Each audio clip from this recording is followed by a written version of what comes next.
Hey, honey, have you seen my phone?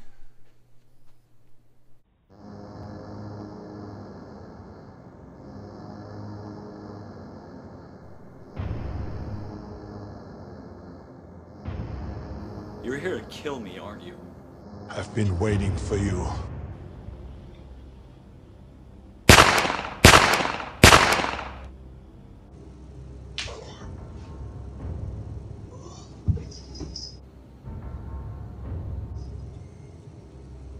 Terminated.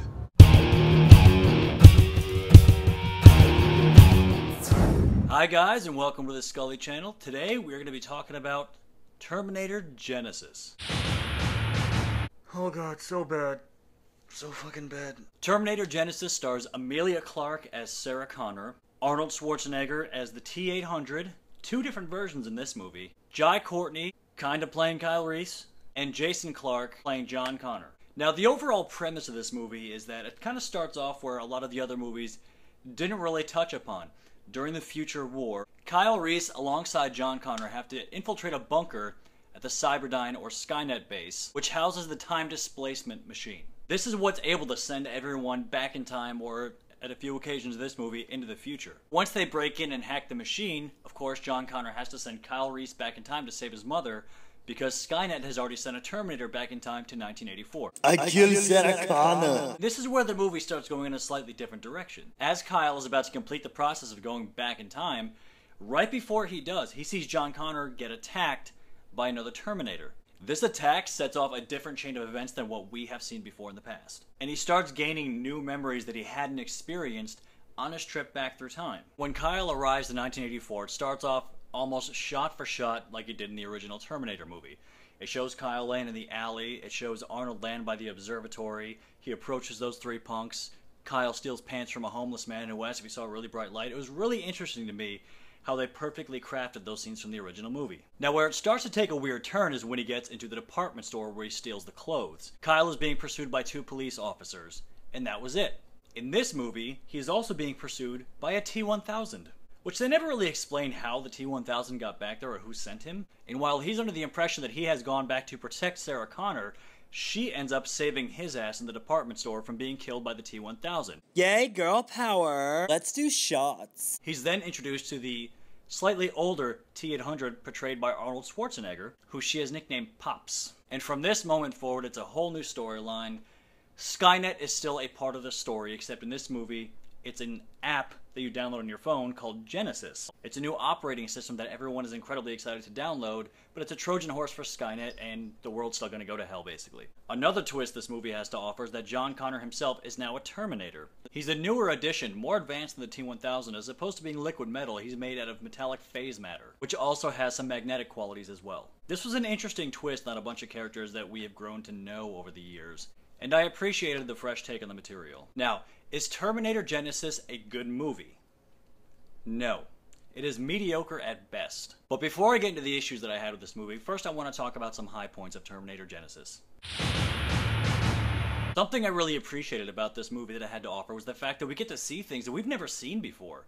We never got to see what it was like for Kyle to actually go through time, how it affected him, and you actually get to see the war for the first half hour of the movie. Also, much to my surprise, Arnold was really good in this movie, given what he had to work with. One of my main gripes about Terminator 3 was how comically robotic Arnold was portraying the Terminator. And in this movie, it's not nearly as exaggerated, and it's a little closer in tone with what he had played in the first and second movie, minus the villainous qualities. And in the scene where he's fighting the 1984 T-800 from the first movie, they actually did a really good job in comparison to Terminator Salvation, making a younger looking Arnold. It was really cool to see two T-800s going at it. In previous movies, he's always been pitted against a more advanced Terminator, so it was kind of cool to see him fighting another machine with an equal edge. And while this movie had a few good qualities, it definitely had its fair share of shit.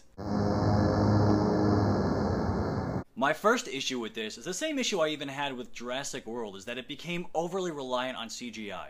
Unfortunately, the late Stan Winston could not provide the special effects as he had done for the previous Terminator movies, and the generation that we're in, we're so dependent, or just, we jump to using computer-generated graphics as opposed to using practical effects, which look a lot more realistic. You feel as though you can touch it Like it's an actual physical object that is there, as opposed to looking so cartoony. Because there's a part where Kyle Reese was fighting the T-800 from the 1984 era.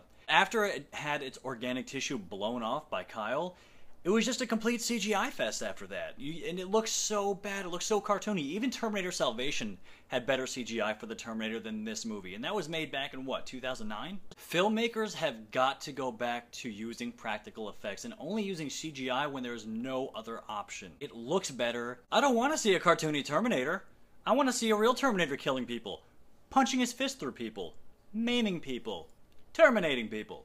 And aside from the CGI, the tone was completely off. There was no real sense of danger or peril. It was just a bunch of shit blowing up. Action! Explosions! And you didn't really care because you knew the characters were going to survive. Jim Cameron's Terminator films had a sense of dread, had a sense of urgency that a lot of the sequels failed to evoke. And that is seriously depressing, especially given the dark tone of the lore. It's about war, it's about death, it's about machines taking over and killing humankind. It's not supposed to be a fucking comedy. And another complaint, speaking of comedy, is the fact that Arnold is comic relief now. He's spitting out cheesy, cliche one-liners, having a dick measuring contest with the character of Kyle Reese, and acting like an overprotective father with Sarah Connor. It just lacked that overly serious, dark tone that the previous movies made so great. The next problem, casting. Emily Clarke was serviceable as Sarah Connor, although I didn't quite buy her as a tough girl because of the fact that she's too pretty and has a baby face. She didn't come off as a badass as much as she should have in that role. Shots. She wasn't terrible, but I think they could have found somebody better. Jai Courtney, as soulless as ever. Aww. I hesitate to say that he was acting because all he really did was fill the role of the action war movie archetype. He wasn't playing Kyle Reese, he was playing action dude number 7. Jason Clarke as John Connor, not terrible, but not John Connor. Dang, bro. The most common complaint that I've heard about his portrayal of John Connor in that movie is that he is very obviously overacting. While at moments I can agree, overall I don't really think he was overacting. I just don't think that he was right for the role. He didn't have that gravitas that John Connor should have had. Christian Bale did a really good job portraying him in Terminator Salvation, and I kind of wish they could have brought him back. But I thought that he was serviceable for the role. He wasn't nearly as bad as a lot of people made him out to be. Arnold Schwarzenegger, although he was really good in this movie, he's really beating a dead horse now with this Terminator gig. As Tenacious D said to Ronnie James Dio, "It's time to pass the torch. You're too old to rock. No more rocking for you." But he's not rocking, he's fucking terminating. The story was also a little too convoluted. It seemed like they had a lot of good ideas, but they didn't really know how to put them in a cohesive story. They wanted to make a worthy successor to Terminator 2, and I just think they kind of toppled under the weight of their aspirations. And it also left a few important details unexplained, like who sent Arnold back to 1979 or 3 to protect Sarah Connor. Never explained. And as I mentioned previously, no one mentions who sent the T-1000 back in time. He's just there. And he's Asian now. Arigato! It's an equal opportunity model. And I already mentioned how Jai Courtney was terrible in the movie. How was he still working? And last but not least, another thing that really pissed me off about this movie was Arnold's T-800 got a liquid metal upgrade at the end of the movie. And it was so out of left field. I mean, they kind of planted the seed about that earlier in the movie, but just the fact that they took it there, I actually, out loud in the theater, said, "What the fuck? Now Arnold's upgraded, he can make blades and shit. Keep on rocking, Arnie." No, seriously, stop. So at the end of the day, I'm gonna have to give Terminator Genisys a C-. Fucking sucked. In terms of straight-up action movies, it's okay.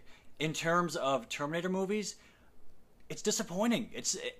We're still waiting on that worthy successor to Terminator 2. And I don't think we're ever really going to get it, at least in this generation. And what's sad and kind of confusing to me is that James Cameron actually endorses this as the official third Terminator movie. Which I have heard rumors that he was sabotaging the creative process of Terminator Genisys because he's getting the rights reverted back to him in 2019. So either he's going to kill the series, or he's going to carry it forward in the way that it should be. Or he's just going to reboot the entire thing, which I think at this point, in terms of reboots, I think this series needs a just fresh start. Which is kind of what they were going for with Genisys, but they need to reset the whole timeline.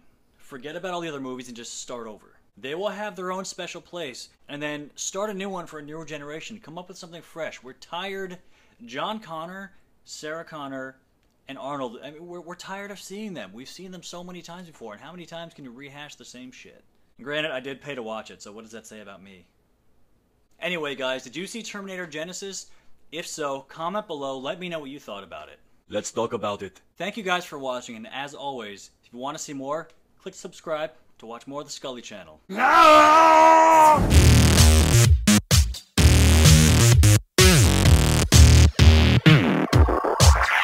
Shots.